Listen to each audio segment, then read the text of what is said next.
and we are located across the country in states, cities, with nonprofits being grant recipients as well. We have grantees that are part of the stimulus legislation and others from regular appropriations. And they're all doing innovative work to develop these markets. And if you look at that map and you see where the dots and the triangles are during the grant period, we have a little bit longer to be in the grant, but we're going to transfer, as will grantees, to our post-grant life in the near future. So if we go to the next slide, please, we'll see what our post-grant life looks like in the form of the Better Buildings Residential Network.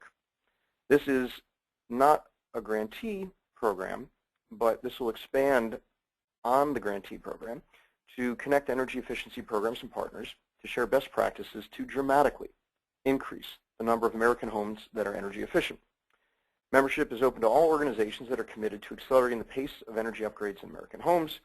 And of course, our grantees and their partners are free to join. Benefits from this program include invitations to monthly peer calls on subjects such as business partners and workforce development, driving demand, financing, evaluation and data collection, and other program sustainability topics, as well as topics that members themselves would like to see more of. Additionally, as you can see, we have tools, templates, and resources from this $500 million grant program, which we will offer as lessons learned and proven solutions so others don't have to reinvent the wheel. We'll have a newsletter to provide updates and the latest on trends, recognition in terms of media and case studies and materials, optional benchmarking opportunities, and what we're calling our Residential Solutions Center, which is a web portal with all of the materials that we have gathered from our grantees over these last couple of years. So with that, we are, if I actually go to the next slide, we'll show you what some of our inaugural members look like. We have a real range of folks. We've added some since these inaugural members were announced just a few weeks ago. So we have financial institutions represented in the form of AFC First, utilities in the form of Austin Energy, regional organizations like the Metropolitan Washington Council of Governments, grantees such as NYSERDA and their partners, such as Clean Energy Works, CNT, Michigan Saves, city governments in terms of city and county of Denver and Boulder County, nonprofits like LEAP in Virginia, and also rural communities such as the Mountain Association for Community Economic Development, among others. So before we get into today's program, we just want to get across the idea that we want your ideas for future webinars and calls. These programs exist for the benefit of energy efficiency program administrators and their partners, and we want to make sure that they serve their purpose. So please share the issues that have been keeping you up at night, since they've probably been keeping others up at night as well. So moving ahead, I'm actually now going to hand it off to my colleague Sargon to share the technical functionalities of our webinar today before we go into the start of the program. So Sargon, if you would share with our participants how they can make the most of this webinar, that would be great. Thank you. Thanks, Jonathan. Hello, everyone, and good afternoon. My name is Sargon De Jesus. I work for ERG. We're a contractor supporting the U.S. Department of Energy in the Better Buildings program. So before we get started, just like to go over a few logistical items. First, all participant phone lines have been put on a universal mute to prevent background noise during the presentation. That said, we will be taking questions today. So if you're connected by telephone and haven't done so already, please go ahead and enter your 2 or 3-digit audio PIN. And you can find your audio PIN in the control panel box on the right-hand side of your screen. That's the GoToWebinar control panel. And using your telephone keypad, you can press pound, the 2 or 3-digit number, and then pound again. And we ask you to do that so that we can unmute your line should you have any questions during the webinar. If you're listening to the presentation through your computer speakers, however, you will not be able to ask questions orally. Today, we will be accepting questions throughout the webinar, so we really encourage you to reach out and interact with our presenters here today. And to do that, to ask a question orally, you can virtually raise your hand by clicking the blue circle with a hand in the control panel box, and we'll unmute you. You can also, if you wish, type a question at any point in time and into the questions box, also in that same control panel, and we'll address those as well. Lastly, the presentation from today's webcast, along with the recording, a video recording, will be posted online by the end of next week. And I've momentarily there put up a screenshot of where you can find the future listing of today's webinar. With that, I'll turn it back over to Jonathan before we hand the baton to our presenters. Great. Thank you very much, Sargon. So before we go to the introduction of our presenters, we're going to start off with a polling question to get the juices flowing, because what we're going to ask is for everybody to be involved with this webinar in order to be able to make it as valuable as possible. These webinars and the calls that we hold are most valuable when participants are involved, so we really encourage you to ask the questions you want answered at any time during the conversation rather than waiting until the end and then possibly forgetting what you're going to ask. So we urge you to ask the questions in the way that Sargon just mentioned in order to be able to engage in the conversation as we go. So in order to get everybody in the spirit of things, we have 3 polling questions today. We'll do one at the beginning, one in the middle, and one at the end. So for our starter, what behavior change approach has most increased consumer action in your program? Please select one of the following: monetary incentives, goal setting, targeted recommendations, testimonials / word of mouth, or other. So this is when you vote. Click 1, and we will keep the voting open for a little bit, and then we will see the results in real time. So let the voting begin. We will give everybody a few seconds here to get their vote in. Again, your options are monetary incentives, goal setting, targeted recommendations, testimonials / word of mouth, or other. This is where we would normally insert our poll theme music.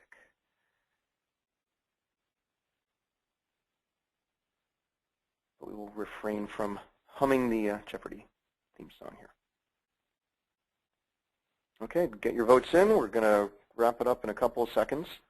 Again, vote for what behavior change approach has most increased consumer action in your program. So I'll give it just a couple more seconds.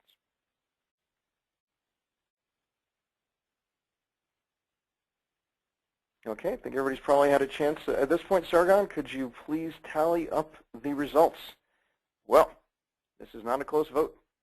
The behavior change approach that has most increased consumer action in your programs is monetary incentives of 75%, and testimonials, word of mouth, with 25%. Goal setting and targeted recommendations brought in a 0, and nothing qualified in the category of others. So, all right, well, that gives us a sense of what people have experienced out there. Thank you very much for voting, and again, we will have 2 other polling questions to come after this. So, today, we are pleased to share the topic, Translating Behavior Change Research into Consumer Action. And I'm very proud to introduce our 2 presenters.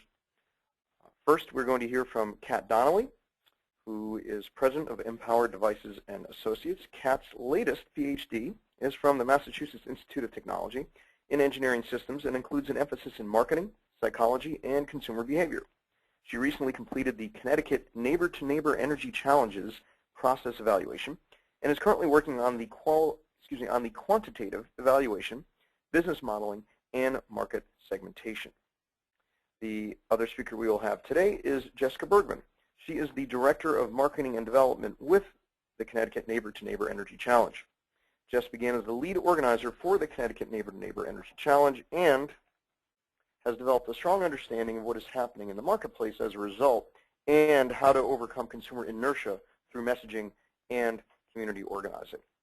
So with that, we will turn over to Kat Donnelly to begin the webinar. Thank you very much, Kat. Great. Hi. Good afternoon. Can you hear me? Oops. Yes, we can. Okay, great. All right. Unfortunately, I got to move a couple things around. Sorry, guys. All right. There we go. All right, so today, obviously, I'm going to talk about the Connecticut Neighbor-to-Neighbor Energy Challenge and a little bit about some of the behavior change research that we've translated into consumer action. We really like to think about neighbor-to-neighbor as a laboratory for innovation, and thank goodness for the DOE grants, because that's made it possible for us to focus on some of the thorniest problems in Connecticut, like how to drive customers to deeper upgrades, how to market financing products, how to handle our low-income programs, and how to co-market renewable energy and energy efficiency together. We do a lot of deep coordination with our program administrators, our contractors, and our customers, and lots and lots and lots of evaluation, which we'll be talking about today. We leverage our customer relationship management toolset to troubleshoot our problems that we have, and we use our contractor liaison team to really swoop in and sit down with the contractors to fix issues and improve processes. And then finally, our outreach team, we use them to drive interest, to refine messages, and to provide a steady stream of quality leads to the contractors in Connecticut. Today we're going to talk about two things, and then I want to point out a third for you. We're going to talk a lot about the behavior change strategies and lessons learned that we use. We're going to give, I'm going to talk about that piece, and then Jess is going to step back and give an overview of neighbor to neighbor, so how we're really putting that into practice in a real-world program. And then finally, in the presentation, we won't be going through it today, but for your use, there's a number of appendices on behavior change strategies as well as our lessons learned, and there's 2 documents for you. There's our full process evaluation, which is a monster of a document. I think it's 200 pages. I can't believe I've forgotten already. It's a lot of pages. And then I pulled out, for anyone that just wants to see the behavior change pieces, I pulled out the behavior change pieces. So that's about a 45-page document. And you can download that at your leisure. And I believe Sargon will put the links up for you in the chat box. And then they'll also be in this presentation. Okay, so let's go ahead and get started.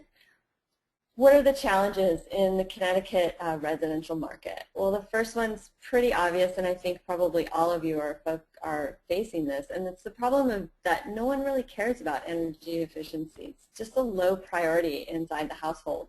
There's very little consumer awareness and demand for upgrades, and even if people are aware and want an upgrade, they're very, very confused about what to do. And we see a huge lack of trust for the utilities and the contractors. So what we started experiencing was that customers, they really thought they were done already. They had already done everything in their house. And so they didn't know what to do next. There weren't actionable steps for them to take for prioritizing their upgrades. And then consumers also over-report how many energy efficiency actions they've taken in the home. On our contractor side, in Connecticut, we see huge quality of work issues, and we also see a problem, which I'll talk about in a second here, is that our program marketing is not as customer friendly as it could be. So we saw the utility administrators, for instance, giving winter marketing messages in the heat of the summer, etc. Like, it goes on and on about problems with the marketing that's out there. And then finally in Connecticut, we have a little bit of a unique issue in that we have this fabulous program called Home Energy Solutions. You can think of this as a home energy assessment or audit, although we don't use the word audit, where customers get a blower door test and then subsequent air sealing, and if they have duct sealing, they get duct sealing as well. And then they get lighting and low flow water measures. And in this program, they can save up to 15% of their energy use inside the home. It's a $75 program that is worth about $850. So the customer pays $75 and the contractors get about $850 worth of incentive money. So what we're seeing is that in Connecticut, 75% of the residential energy savings are coming from this program through air sealing and lighting, and less than 10% of people move on to do upgrades. So this is a big problem, and it really stems from what I mentioned, is that the contractors and the customers are not sufficiently incentivized to focus on upgrades. And so we just see people stopping. They think they've done enough. Why would they do an upgrade after they've got 10 to 15% energy savings for $75, and an upgrade is going to cost them a whole lot of money? Just to really put, Oh, Sorry yes. to interrupt, but could you please forward your slides? We're seeing the title slide and I have a feeling you probably have other slides that you want people to see that aren't showing. That's Thank you. really odd because I can see my slides. Is there a reason? So you can't see this slide right now? We can see the title slide. That is it. If you'd like, Sargon can drive and you can just tell him which slide you are on or which you would like to be on, and we can go from there. Yeah, that's a problem. I'm on slide 4.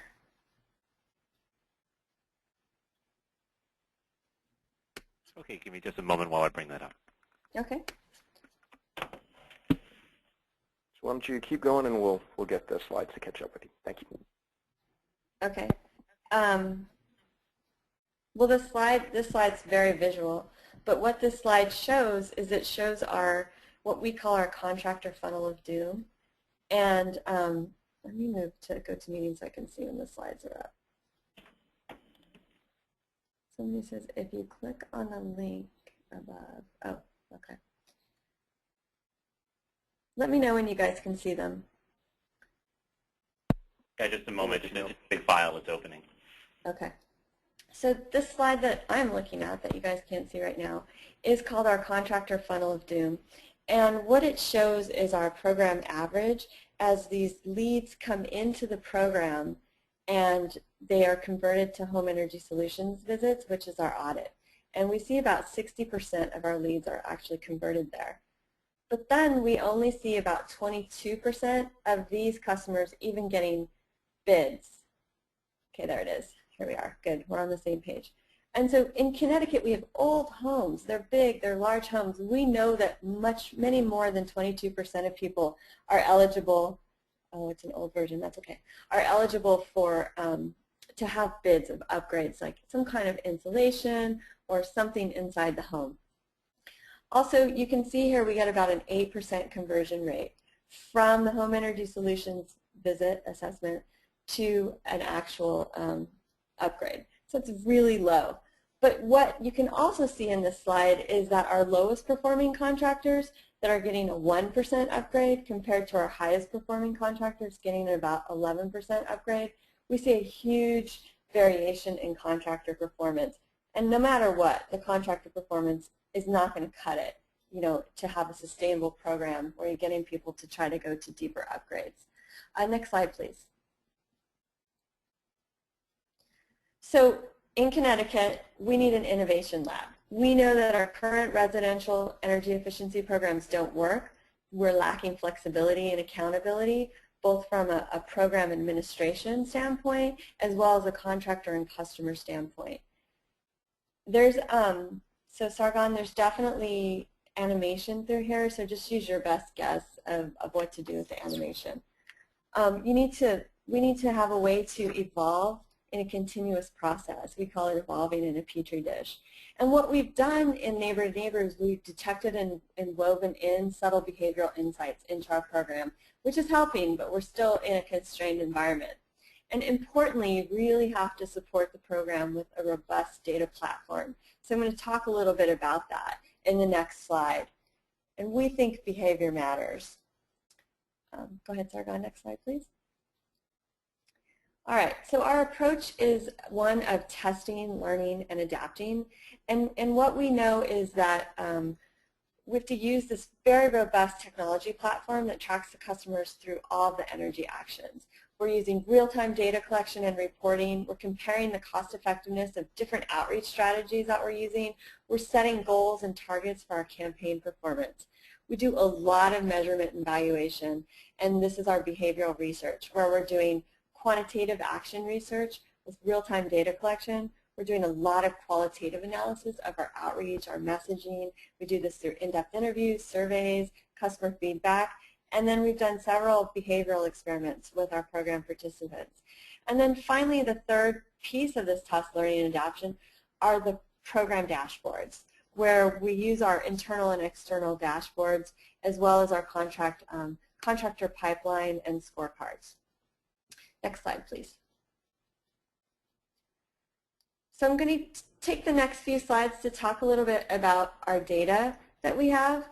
And we have lots and lots of data that we collect. So we collect lots of data on the outreach. where we're digging into the leads, the contacts, the household level. So we know a lot about their demographics. We ask them a lot of questions. We know about the outreach activity, who's coming to the activities, were they successful or not, what types of referrals and word of mouth we have, and then what are our partners doing, our coalition partners that are out there pulling in leads for us.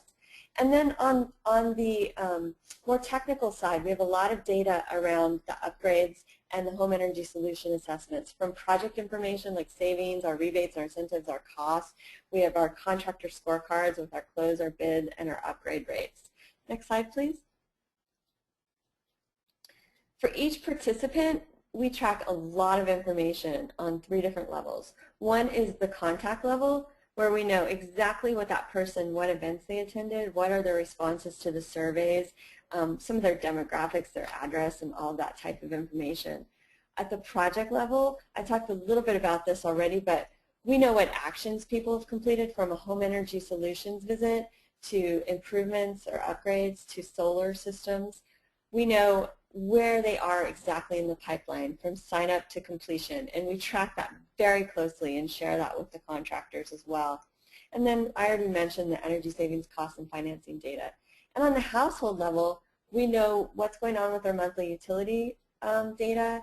We have their pre-assessment interest, and we put them into a bucket of whether they're a hot lead or not, which I'll talk about in a minute, and their cumulative energy savings.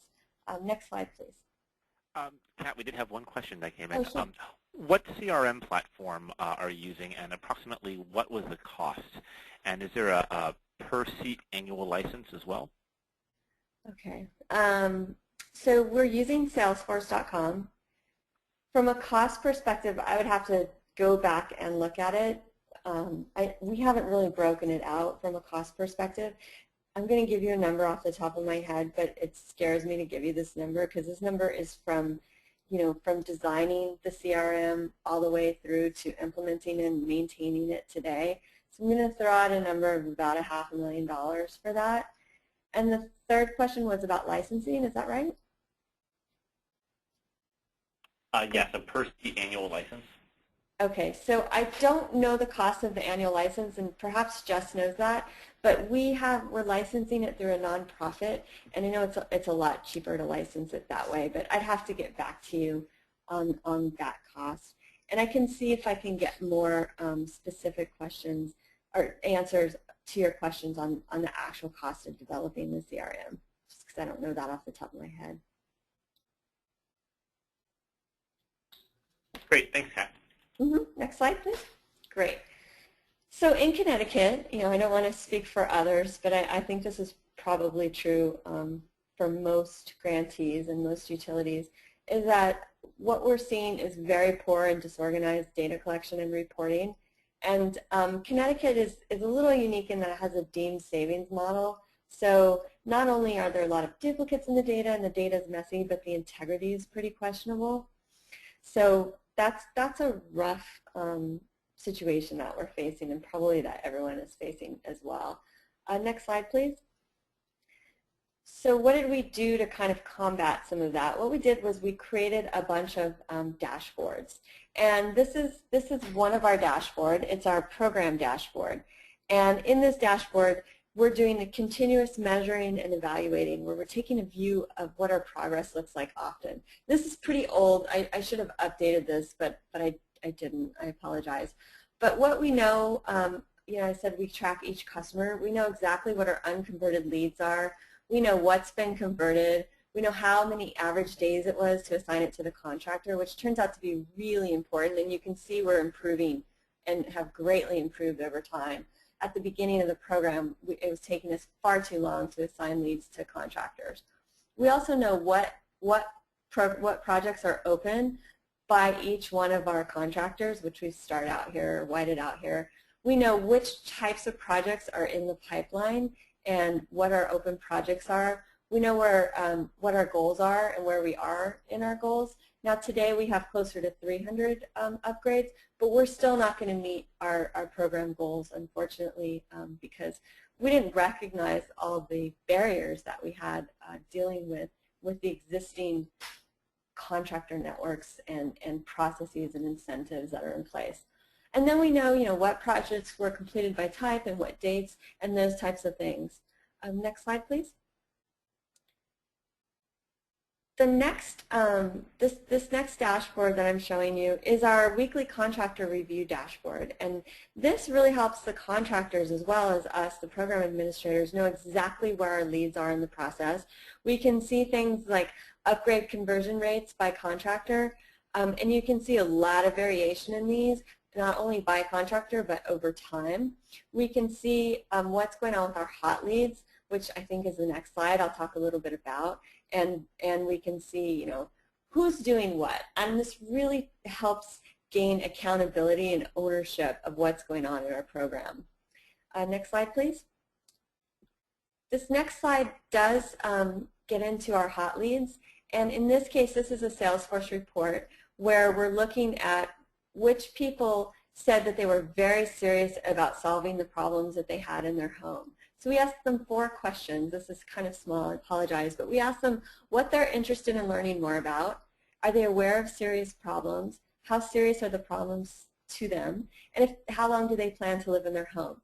And then we categorize them into different hot lead or swim lanes. And we give our hottest leads to our best contractors. And we define our best contractors as those that are those that get the highest upgrade rates. And so we started doing this last summer. The jury's still out on how well this works because what we know is there's a serious delay. What we're seeing is at least a year delay in the time that we bring a lead into the program to the time that a person finally finishes an upgrade. Now that's on average. And so we're seeing this system delay that over time our performance is getting better and better and better, but it's taking time. Next slide, please. All right, so what are our behavioral research approaches? I'm switching gears a tiny bit. I was talking about the tools, and now I'm going to talk a little bit about how we approach this. And Sargon, if you could hit the button one more time.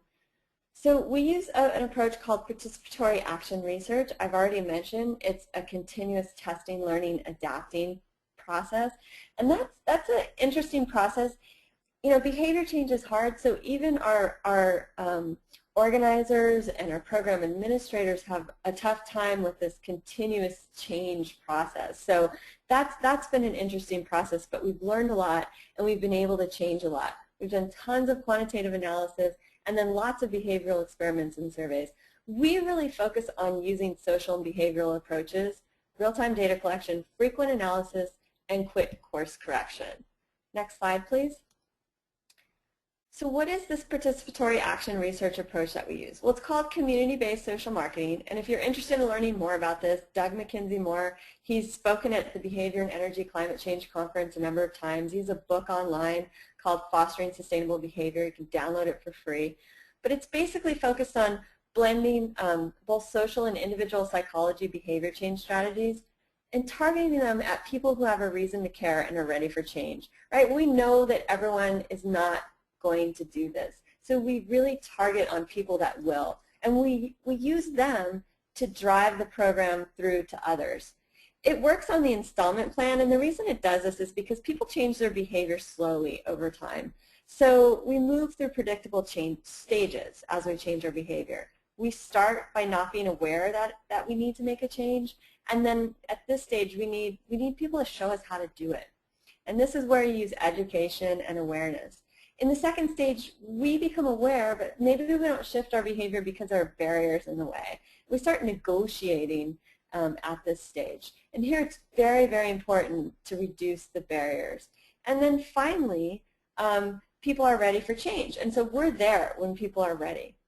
We carry it out at a community level because it's a social process. And so if you drive it through the community, we believe you'll see more success. And this means really having a lot of direct contact with people, one-on-one, and touching people multiple times. And you'll hear us say that a lot, multi-touch. We feel like this is very, very important. So right now, this theory has been widely used in public health. And over the years, we're starting to see it being used in energy efficiency and energy waste. And we apply it directly to energy waste. Next slide, please. And this one is animated, so you'll want to step through it. Sargon. So the steps here are really to start by uncovering the barriers, the benefits, and the potential impacts for each and every behavior that you want to change. So that makes it a little bit difficult because you can't just, it's not a one-size-fits-all. Unfortunately, if you want somebody to get an assessment, it's different than if you want them to get attic insulation, which is different than if you want them to get a solar system. So for each behavior, you have to do this first step. Then you design your pilot or your experiment or your program based on the findings and the literature reviews and test it with a small segment of the social community. And the most important piece of this, and I keep coming back to this, are these feedback loops and these course corrections. So we do this first feedback loop, and then we go back through steps 1, 2, and 3 and refine the program, and then testing it with a larger segment and beginning to measure and evaluate the impact. And more feedback loops and course corrections and back through the steps. And then finally, you've got your best practices. And Jess is going to talk a little bit about how we've gotten to some of our best practices. Next slide, please. We have someone who would like to ask a question, and yeah. This is Paul Badeau. I will unmute you here right in just a moment. Paul, can you hear us? Yes, I can. Thanks for that, and sorry to interrupt. You cited a source of an author that you can download online. What was the name of that author again? His name is Doug McKenzie Moore, and it's on the slide right. It's on the slide right now. Except for the book is called Fostering Sustainable Behavior, and it's an online guide. And I think you can probably just Google Fostering Sustainable Behavior. I believe his website is cbsm.org, which stands for community-based social marketing.org. I think that's his website. Thank you. Okay, next slide, please. Okay, so this is the behavioral approach we use for neighbor to neighbor. And the first thing I'm going to say is that diffusing behavior change in the real world is much, much, much, much harder than we expected. We had done a lot of research. We knew what the strategies were, and we thought we knew how to implement them. And we found barrier after barrier, and we found it to be very difficult. Some of the reasons for this is because customers are at very different levels of awareness and readiness levels. I call this the motivation. And they also have very different abilities to take action. So on this graph here, and this is based on B.J. Fogg, B.J. Fogg's model of behavior change. And B.J. Fogg also has a really great website with a lot of great information on it if you want another source to look at. So on the y-axis is the motivation, and it goes from low motivation to high motivation. You can think of this as why customers might do something. On the x-axis is the ability, so how difficult to how easy is it to get something done. And this dashed line up the middle represents, again this is a representation, an increasing likelihood to perform the target behavior. Well, we're trying to get people to this target behavior. So what Neighbor to Neighbor does is constantly bombard people, engage them with triggers. I'm going to talk about some of those triggers in the next slide, please. All right, so we think of behavior science in two dimensions, the individual or personal context and the group or social context. And so when you think about this, you've got to get down to what are the motivation factors or the co-benefits that get people to act. And what we found in our program, it's fun, first and foremost. People like being involved, they like having fun. Comfort, convenience, core intrinsic values, health and safety of their family, taking a sense of ownership or responsibility. Responsibility is really key. A lot of people respond to that message. And then either gaining or having a fear of loss. On the social aspect, it's really two things. People want social approval and they respond to peer pressure. And both of those are key to driving behavior change. And I would even postulate that the social piece of it is much more important than the individual, but you really need a holistic approach that takes into account both. Can you click once, Sargon, please? Thank you. So on the individual side, what we do at Neighbor to Neighbor is we make it easy and desirable. We use tailored messaging, and we've spent a lot of time researching what are the neighbor to neighbor stories that really motivate people. things like comfort in the home, responsibility. I talked about some of those with the co-benefits. Lots of framing, anchoring, and priming. What we discovered in Connecticut was that people thought after they had that initial home energy solutions assessment, they were done and they weren't going to do anything else.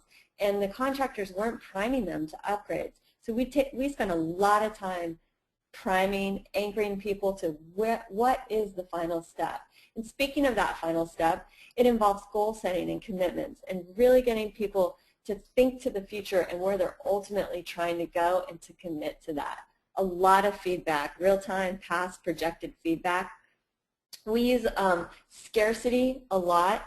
We know people act more when they're quick, short deadlines, and so we use a lot of scarcity. It's a limited time program, act now or you're going to miss out, and that's also loss aversion.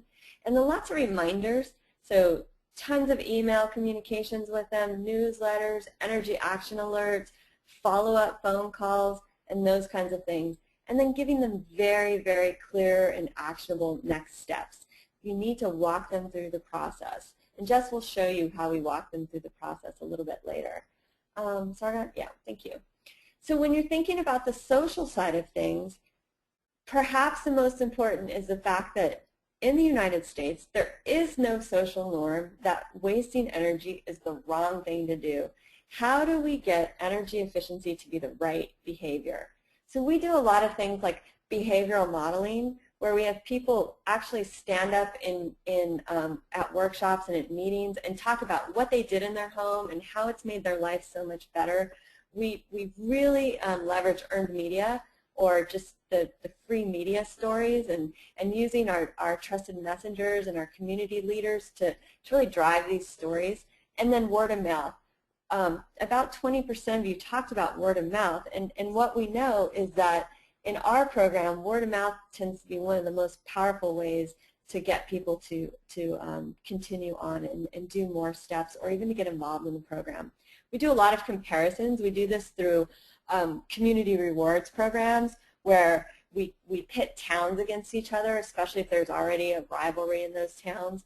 And then we use communities and their social structures. We go where they already are, we understand their social structures and their social networks, and we use that to our advantage.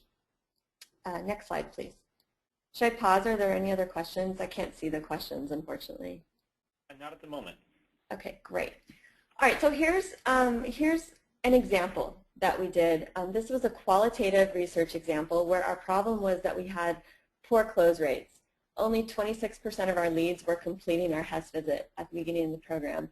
And you can see that's gone way up. I think 60% is our number today. So click, please. We had low quality leads, lots of customer confusion. It stemmed from a number of things, but mainly what we found was our outreach team was confused. They weren't sure what they were supposed to be out there selling. And we were selling things like sign up for the Neighbor to Neighbor Energy Challenge, and then people thought that's all they had to do. And so now, as I talked about earlier, we spend a lot of time priming people to the final step. So getting them to sign up for a small commitment, but priming them to what the ultimate commitment is. Next click. So what we did was we did a qualitative listening to the voice of the consumer analysis. And in this analysis, we brought our whole staff together because we felt like it was really important for them to not only see the holes in our data and how important it was to have really good data, but also for them to learn and use it as a learning experience. And they're the eyes and ears on the ground, so they're the ones that really know what was going on. Out of this, we refined our pitches and materials to use a lot more behavioral language. We began priming for upgrades, as I mentioned. We did staff training. And then finally, we gave sign-up receipts. So when customers signed up, participants signed up, we gave them a receipt for what was going to happen next. This is kind of like the receipt you get at the dentist's office of when your next appointment is. Put it on your fridge, so if you're not home when someone calls, your spouse will know what this is about and engages the whole family, and it's a trigger and a reminder. It's been very successful. Next slide, please. Okay, so what are some of our lessons learned about customer engagement? One, keep your message simple and fun. You got to really anchor on upgrades and the what's in it for me message. We have to tailor it to each segment, and we have to understand our different motivations for different people. So one of our next research projects is our market segmentation research, where we're digging into exactly what market segments do we have in Connecticut and how can we use what we've learned from neighbor to neighbor to keep a sustainable program going forward. As I mentioned, the social strategies are very, very important. You've got to do multiple touches through multiple channels with repeated messaging. We use our trusted sources, and we do a lot of strategic social messaging. And then finally, I've already mentioned, we prime for upgrades from moment one. Next slide. Where should you invest? Well, we believe you should invest in community-based organizing, and you have to have an experienced staff at least driving it and teaching a less experienced staff, because we know that our performance now with the experienced staff is much, much better than our performance was at the beginning. I've already mentioned the multi-touch, multi-channel, and I keep repeating this because it's the most important thing from our perspective. You've got to keep touching and engaging people. We also found that contractor coordination and support is very important, and although that's not necessarily behavior, it's key to upgrades and deeper savings in the home. And our contractors had a huge need for lots and lots of hands-on support and oversight, and we needed the data platform to really oversee them. And then finally, marketing. It's the third piece of where to invest. You need to understand your target audience and your marketing, your energy efficiency marketing. And the way we call it, we say our air war reinforces our ground war, and that you need them both to be successful. So in other words, we have our on-the-ground folks that are doing things, and then we're hitting them with all the channels, the social media and the earned media and all those other channels. And Jess will provide those in detail. And then my last slide, please. So what's the takeaway? Behavior matters fundamentally. So first of all, our big problem was, how do you create a real-world program where you're continuously evolving over time? And you really do need to continuously evolve over time because your audience changes as they move up the pipeline, and your situations change, and you learn a lot. And so that's why we've been continuously evolving. We do a lot of small behavior tweaks, and they're important changes, and things like the receipt and things like that make big impacts on our performance. And then the reality of it is we've got 4 sets of behavioral stakeholders. We have our consumers, our contractors, our program administrators / outreach team, and our policymakers. And we have to consider the behavior of all those stakeholders. So it's not just about the customer and their behavior. It's about everyone's behavior across the board. We're social creatures. We're working together. I remember in one of the DOE conferences, someone talking about all the relationships are built in happy hour, and that's when you can really get people to get things done, and that's key and important. It's not pretty. We will never strive to say this is pretty, and making an impact requires really diving into the field and diving into the data and diving into the processes. So that's what we spend a lot of time doing, and working with our volunteers who also need a lot of support, and making sure our contractors are continuously improving as we go forward. At this point, I think we're going to do a poll and then turn it over to Jess Bergman to talk about the details of Neighbor to Neighbor. Great. Thank you very much, Kat. We really appreciate that segment of the presentation. Before we move on, are there any questions that any of our participants who are on the webinar, what questions do people have that they would like to get answered while it's still all fresh in your mind before we move on? We did have one question here. We had one question, Kat. Was the option considered to double the cost of utilities for those who don't participate in sustainable conservative use of energy? Double the cost of utilities? Is that what you said? That was the question, yes. Wow, it's an interesting question. Well, I mean, our rates are controlled by regulators. We don't have any control over the rates themselves, so it wouldn't even be an option. But I do know there's a lot of research out there about, for instance, you can look at the peak time research, peak time rebate research. Ahmed Faruqi did a lot of research on that, and he found that until you increase the cost by 10 times, there wasn't a huge change in energy use. Now, that's for peak time usage, so it may not apply across the board.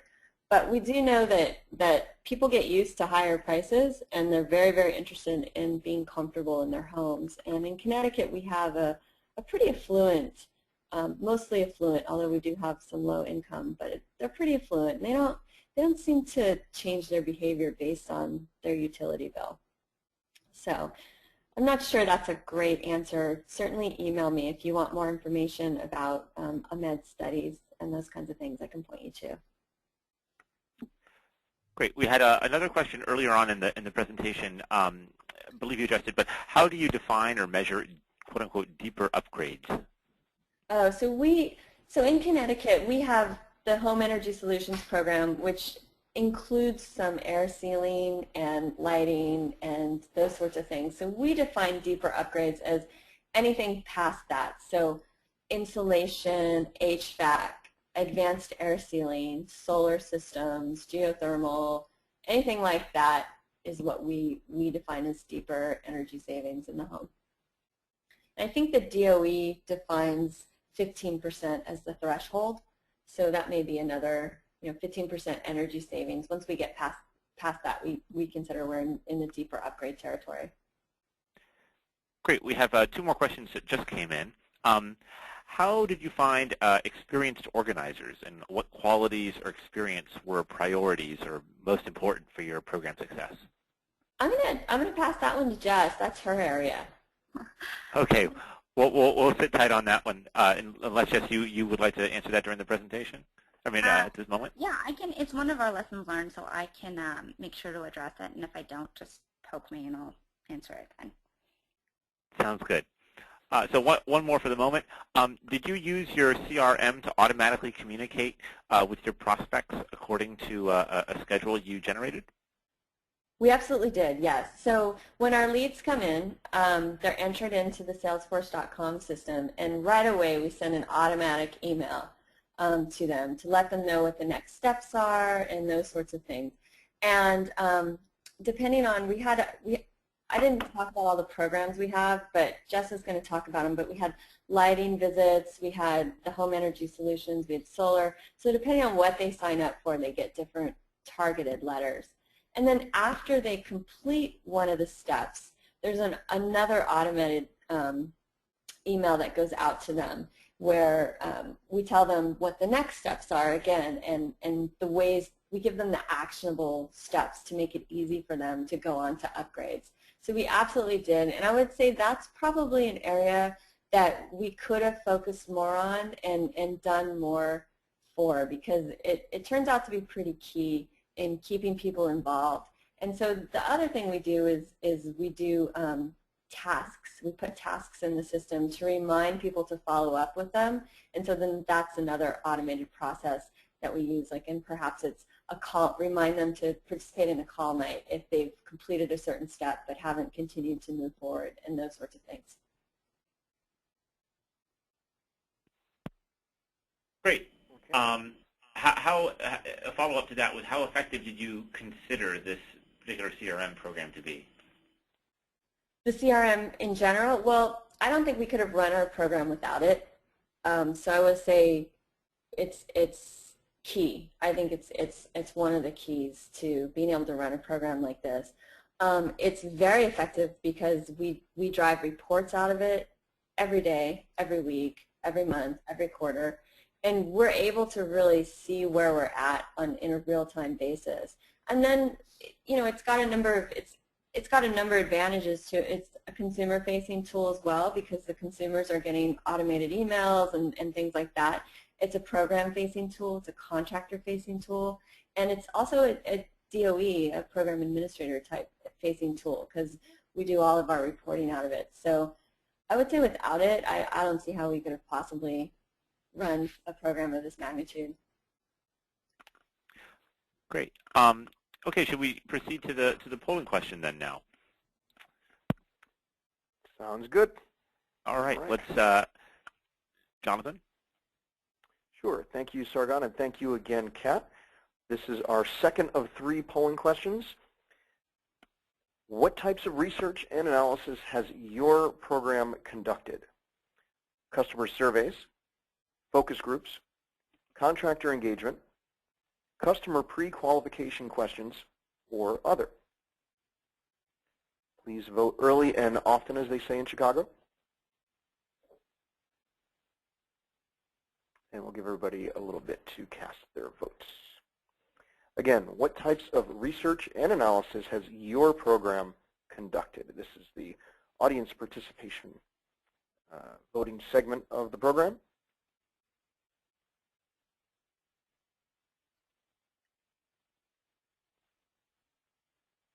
So get your votes in.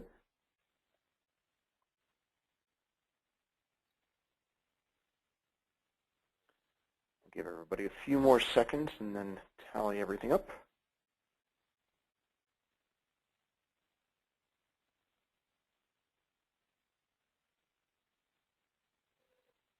Okay, so let's see our results.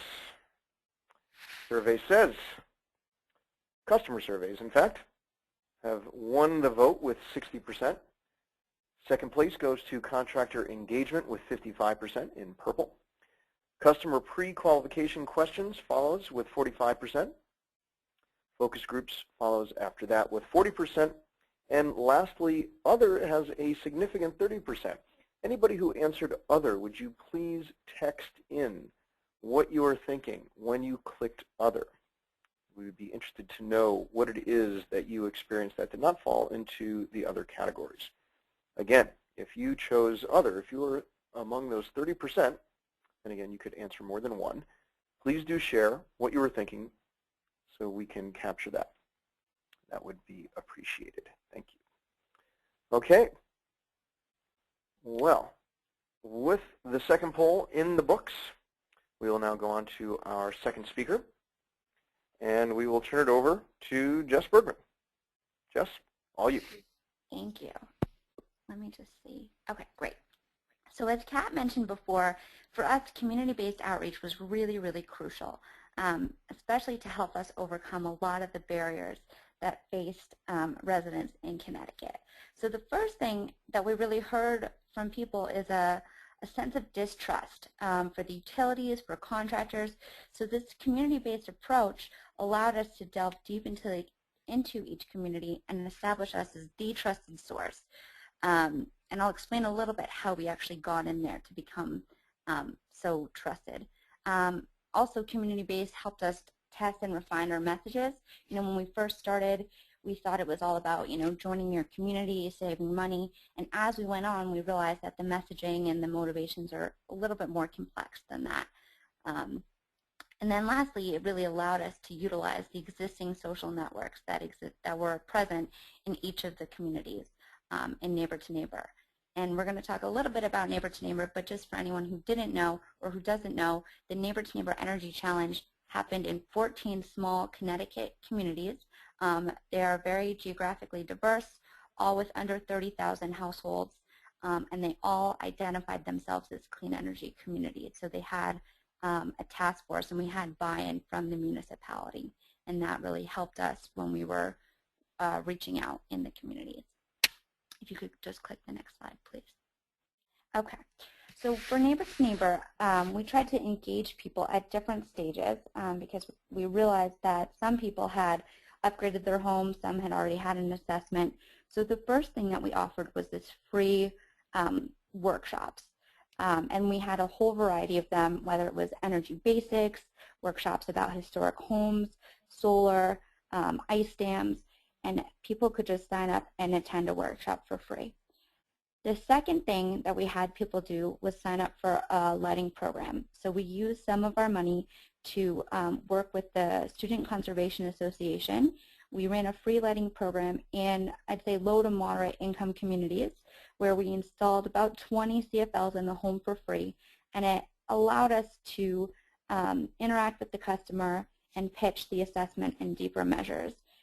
In Connecticut, people can pay anywhere from $75 to $99 for an assessment, There is an income-eligible version of this program which is free, but this is for people who didn't qualify for the income-eligible but really didn't have the $75 or $100 to spend on an assessment. The next thing that we offered people is to participate and get a home energy assessment, and then after that we encourage them to get upgrades like insulation, and then later on solar and anything beyond that 20%. If you could click me through. Thank you. Okay. So through our efforts of community-based, you can see some of our results. This is the summary of our results for about a little bit over 2 years. We formally launched the program in the first year in March or April. So we're a little bit beyond the 2 years now. But in that time period, we engaged over 130 coalition partners. We've had over 1,000 outreach events.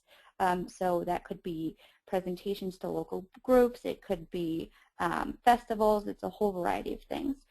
We've held over 91 workshops, which is more than the entire state of Connecticut, like the utilities hosted during this time. We engaged over 8,000 participants. So we identify a participant as someone who signed up for a workshop, signed up for lighting, signed up for home energy solutions or the IE program, or anyone who completed an upgrade through our program. As you can see from this, 66% of them actually completed the assessment, and only 11% actually upgraded their homes. And so an upgrade is anything greater than 20%. This goes back to that contractor funnel of doom, where less than 22% of households were even getting a bid. And you can also see at the bottom that we were in the media about 270 times in this 2-year period, which was pretty big for us. And this is all earned media, not paid media. Can you click to the next one, please? Thank you. Okay, so what were some of our objectives? The first thing was really increasing the demand for these residential energy efficiency programs in the state of Connecticut, and doing this in a cost-effective way. And the other objective that we had was really using community-based to prove that it was a cost, not only that it was a cost-effective model, but that it was helpful to really help handhold participants. One of the barriers that we heard from residents is that they weren't clear about what options were available for them, and they were very confused about how to move forward. And community-based really helped us handhold them through that process towards the upgrades. And having the CRM allowed us to pinpoint where people were getting stuck and to solve their issues in real time. So we used a variety of approaches. If you could actually click through to the next slide. Okay, great. So before I talk about our approaches, I want to talk about our team. So the Better Buildings Neighborhood Program really allowed us a unique opportunity to bring together people who specialize in a variety of things under one team. So it was a coalition of nonprofit and for-profit groups who specialized in the following things, like community outreach, energy education. We had marketing specialists, behavior scientists, performance evaluators. Having everyone together was really exciting for us in this model, this test, learn, and adapt, and we were able to learn a tremendous amount from one another. Okay, can you click to the next slide, please? Thank you. Okay, so how did we do community-based? The first thing that we did in each of our communities, so I mentioned there were 14 communities, very, very diverse in terms of demographics, and in terms of the type of individuals who lived in these communities. So the first thing that we would do when we walked into a community was to do asset mapping with the task force. And we identified these 6 segments of society, and this is kind of where we started. You know, community groups, town government, low-income and seniors, faith, education, and business. And we see this earned social media as kind of an overarching segment that touches all of those groups. But community or asset mapping is really, really crucial when you're running community-based outreach program, because we've learned, you know, who are the opinion leaders within these different societies. For example, in Bethany, the horse commissioner was like the most important, influential guy in town. You know, walking into that community, that's not something that we realized from the get-go, but by doing this asset mapping and working with the volunteers, we were able to figure that out. And the idea when we're going out to these groups is to get them to this point where they feel like they see us everywhere and they have to sign up. So they're hearing the outreach that we do is very, very strategic. It's planned out. We take into account seasonality, but we like to hit people from multiple channels over a period of time. So we might run an education campaign in the, from September through November. Then we might run a faith campaign. In the meantime, we're running a campaign through the town and local governments. So they're hearing the message from multiple entry points. Okay, next slide, please. Great. So this is an example of this multi-touch, multi-channel approach. So like I mentioned before, we might be holding workshops, and in order to prep for that, we would send a letter from the town. We would canvass the block. We would use yard signs. We would use email blasts, energy actions alerts, earned media, Facebook, YouTube, so that the person hears the message a number of times, because we know that they need to hear it a number of times before they actually act and move forward and take the desired action. Okay, next slide, please. We had one quick question, just to clarify. What is earned media versus social media? We had that question. Okay, so earned media, so social media is when you use YouTube, Facebook, Twitter. You control the content, and you can update your page as often as you like. Earned media is when you go out, you're interviewed by a reporter, you're on television, you're interviewed on the radio. You can put out an event advisory to spark their interest. You can pitch them, but most of the time, although occasionally it's not always the case, they're the ones who really control the message, and they interview you versus you pushing the message out to participants. Does that make sense? And earned media is really imperative because it establishes you as a trusted source. Does that answer your question? Yeah, I think so. Okay, great. Okay, so one of the things that we really believe is that it should be fun. So when we're running these messaging, this messaging through those 6 segments, we try to target the message based on the demographic. So for example, if we were running a campaign through the faith community, it would be about environmental stewardship. The call to action is usually the same. We had a variety of things. If you saw that roadmap, it was either lighting, it was home energy solutions, or it was to get an upgrade. If it was through the education system, it could be about, depending on the target, it could be about health and safety, it could be about future generations, but we always tried to take kind of a fun approach. We did like a Please Don't Feed the Vampire campaign. If you look in the bottom right corner, we did a flash mob, recognition ceremonies, all sorts of fun things that we tested to try and see what engaged people in these 14 towns. Could you click through? Great. And this is a cartoon. We were actually featured in one of the local medias, and they drew a cartoon about us, about the Neighbor to Neighbor Energy Challenge, so we thought that was pretty cool. Okay, next, please.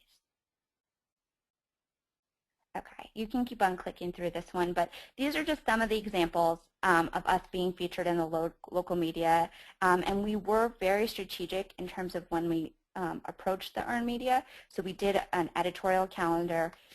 We followed a very strict process in terms of event advisories, and it really worked in our favor. On the left, we were featured on CPTV, which is the Connecticut PBS. We were on Fox.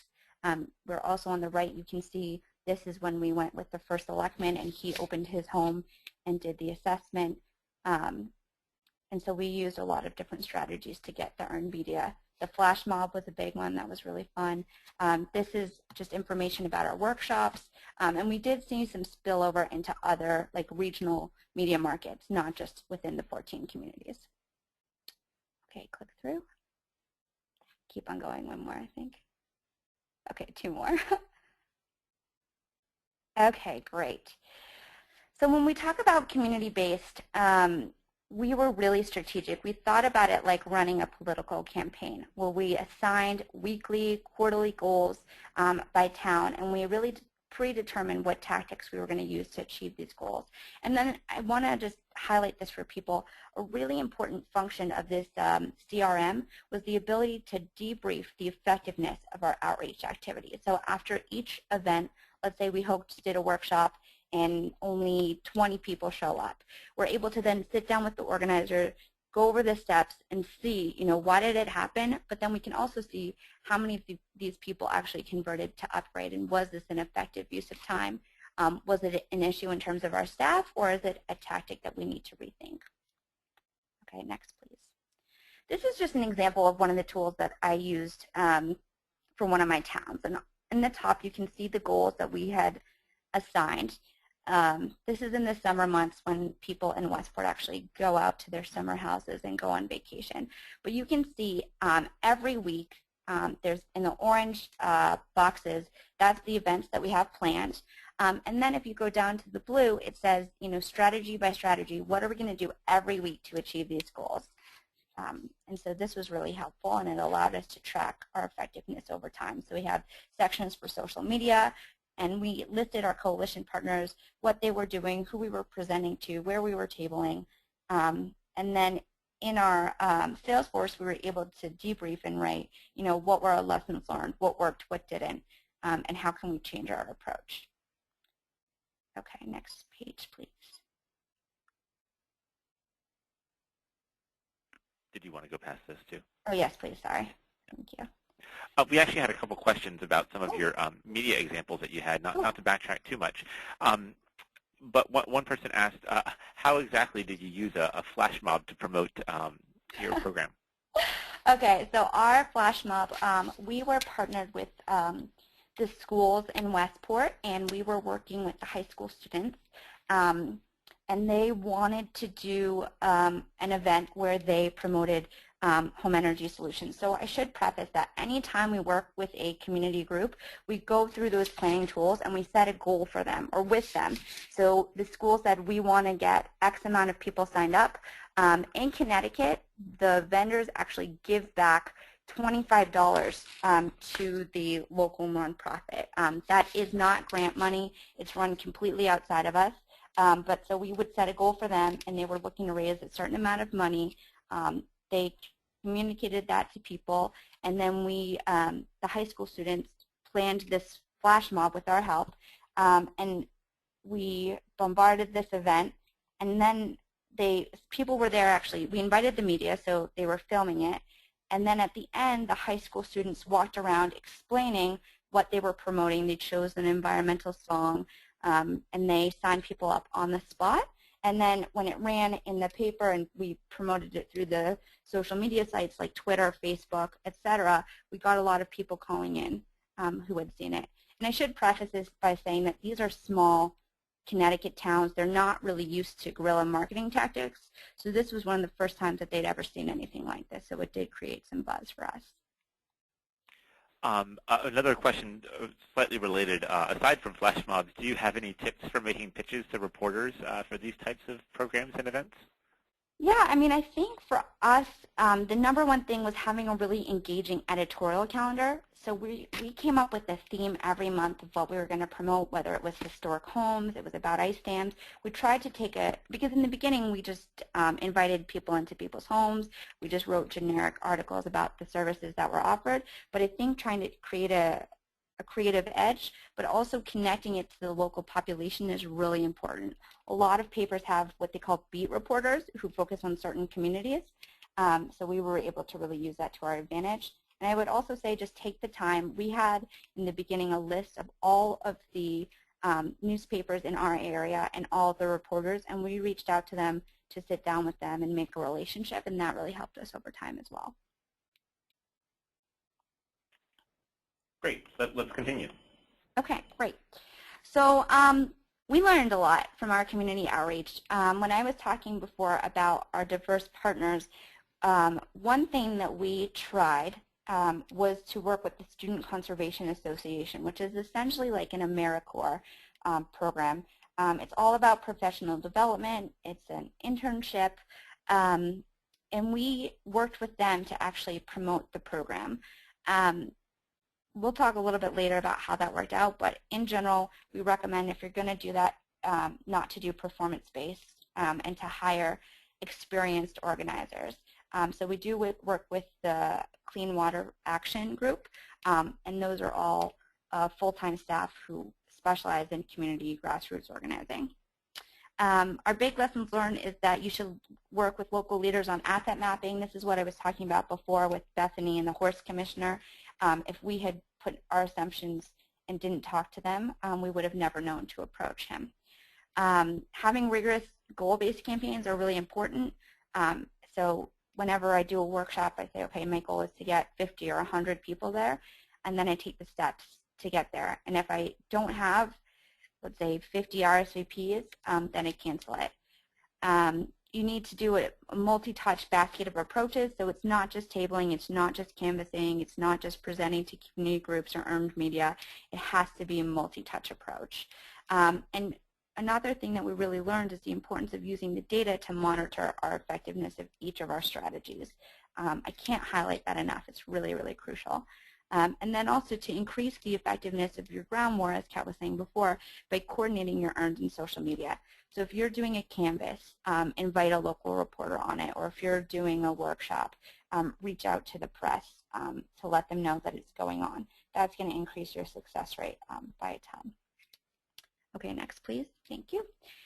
Okay, this is the part that I was talking about before. You need to significantly staff your program. So for our Neighbor to Neighbor, we rely on training our volunteers, but one of our big lessons learned is you need to have enough staff because volunteers require training, they require management. It's just like having a huge group of interns. They're really important, but they need a lot of oversight. We also would caution people who are considering a youth service model, so that's like our Student Conservation Association. It had a great PR benefit. The towns loved them, created a lot of green jobs for people right out of college, but it was really limited in terms of the effectiveness. If you're going to do this, just make sure that you have funding that's not performance-based and that supports this professional development mission that a lot of these groups have. Next, please.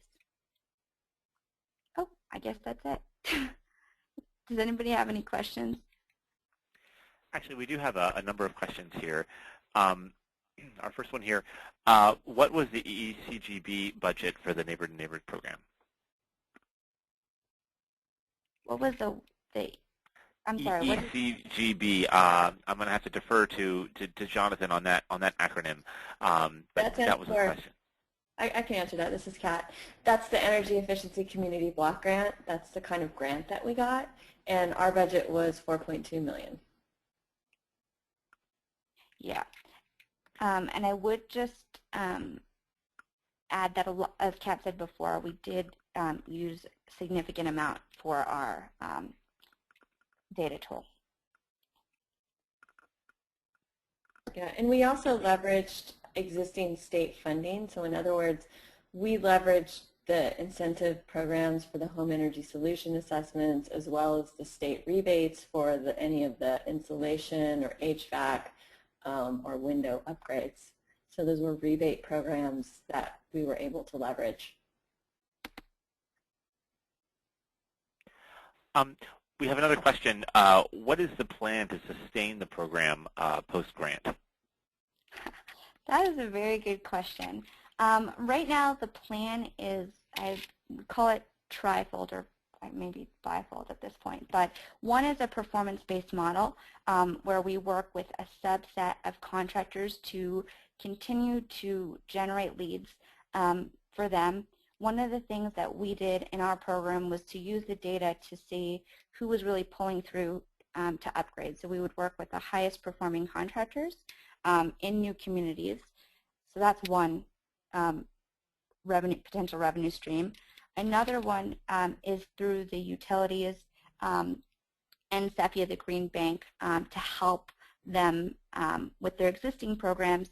We also really want to do an innovations lab with them where we work to solve issues that we found in Neighbor to Neighbor, like the process for income eligible, and to help engage and overcome some of the barriers that residents in Connecticut face to these deeper upgrades.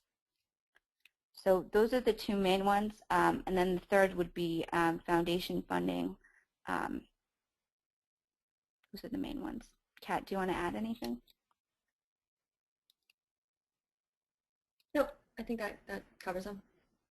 We have a challenge in Connecticut because we're competing against the utilities in a sense because they are the program administrators. So there's a bit of a challenge, and it's a broken system, and we've very loudly talked about all of our lessons learned, how broken the system is.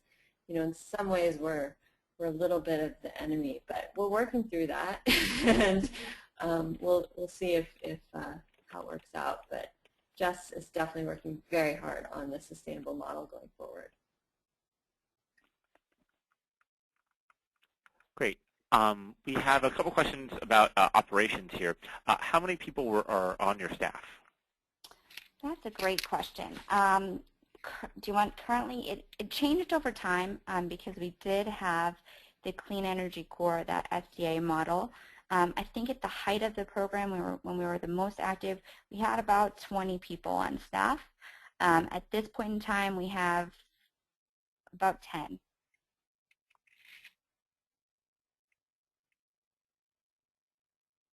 Okay. Another question, how did you collect information from consumers or customers who may not have had access to email and computer systems, for example, low income or elderly population? So we did it in a variety of ways. The first way that we talked about the online data systems, and people had to sign a release, so the utilities actually uploaded their information as well. But for low income and seniors, we do have we would mail them the application to their home. We also hosted workshops at the social service agencies where we would sit with them and actually fill them out on the spot. And then once they've completed that, it's up to the contractor to upload the information on Salesforce. So we're able to see what was done in their home and where they stand in the pipeline. We also had call nights and phone surveys and canvassing where we were in person talking to people. We had workshops and tabling events where people were signing up manually. So we had a lot of ways around that. But we did find that the vast majority of our people were on the internet.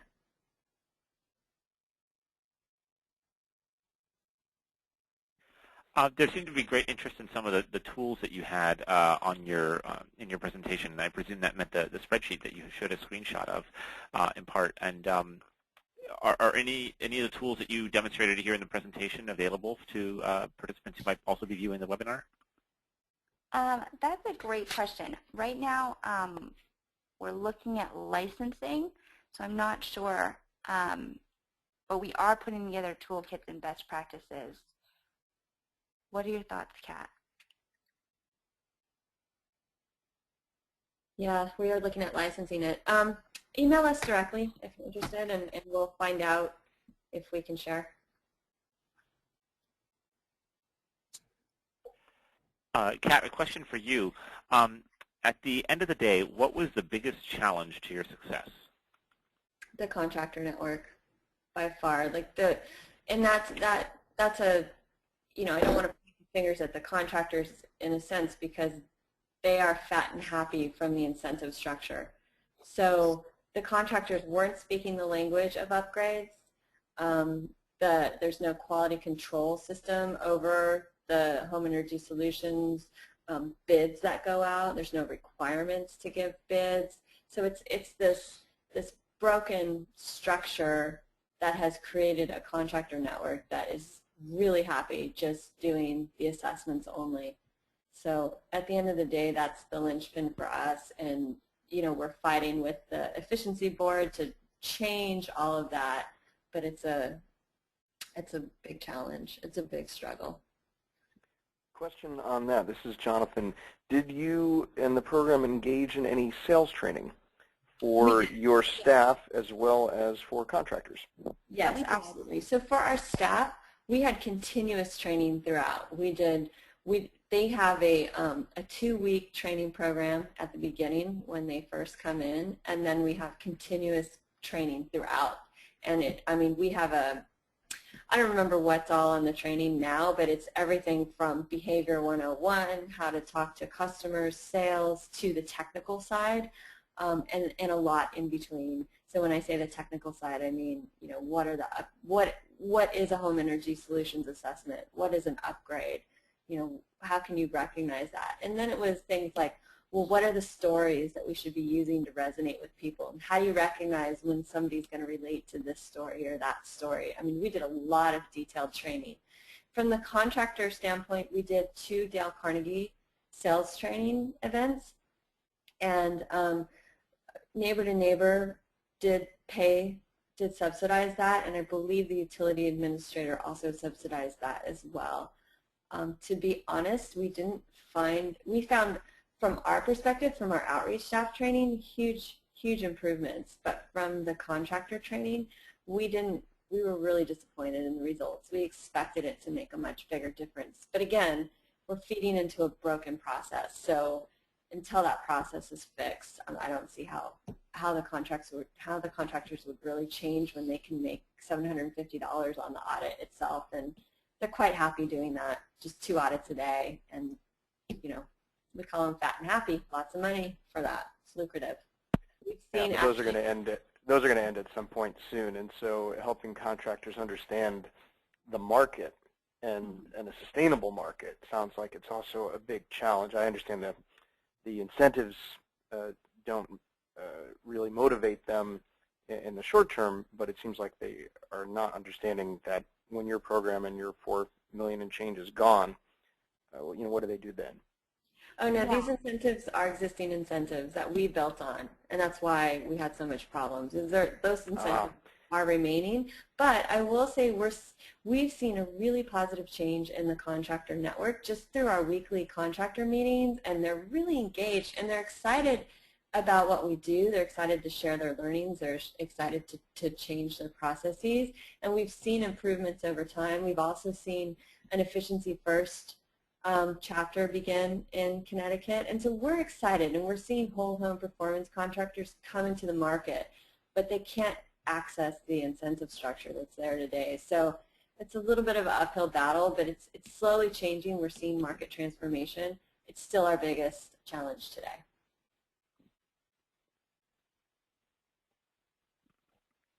We okay, have another yes, few questions. there are other questions? Sargon. Yes. Someone has asked, is there a way we could engage you to operate a similar program in Florida? Yes, absolutely there is. You can email me later if you'd like. Great. Another question, is the program working with utilities to incorporate findings or best practices into their program designs? Yeah, so one of the things that we're really proud of in Neighbor to Neighbor, even though we had some trouble with the contractors, is the utilities have adopted a lot of our best practices to date, which is great, and we're so happy to see that. Something that we're working on in the next iteration of Neighbor to Neighbor would be working with the utilities directly to help implement these changes at a statewide level.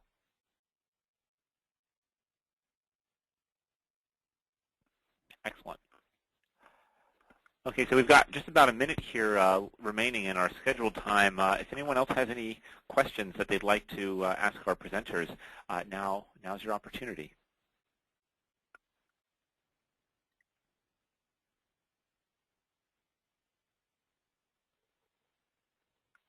Okay, well, seeing or hearing none, we have one last poll question to take us out, if I am not mistaken. Yes. Okay, why don't we go to our last question.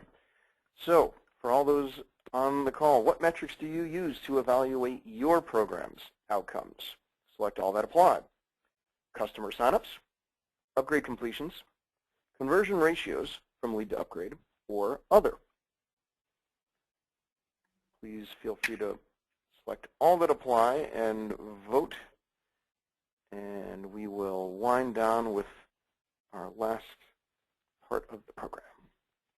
What metrics do you use to evaluate your program's outcomes? Get your votes in.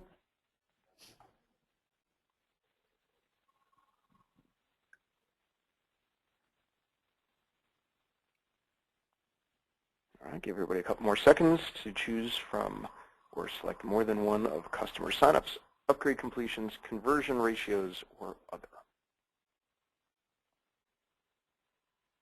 Last couple seconds.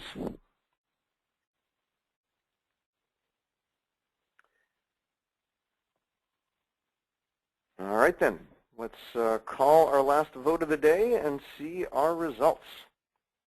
Well, the metrics that you use include, at 82%, customer signups, 73% upgrade completions, 73% conversion ratios, and 36% other.